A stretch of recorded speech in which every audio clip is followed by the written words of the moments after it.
اے میرے قید خانے کے رفیقو، بھلا کئی جدا جدا آقا اچھے یا اللہ جو اکیلا ہے سب پر غالب ہے؟ جن چیزوں کی تم اللہ کے سوا پرستش کرتے ہو وہ صرف نام ہی نام ہیں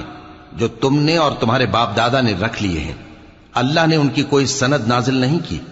سن رکھو کہ اللہ کے سوا کسی کی حکومت نہیں ہے، اس نے ارشاد فرمایا ہے کہ اس کے سوا کسی کی عبادت نہ کرو، یہی سیدھا دین ہے، لیکن اکثر لوگ نہیں جانتے۔ اے میرے قید خانے کے رفیقو،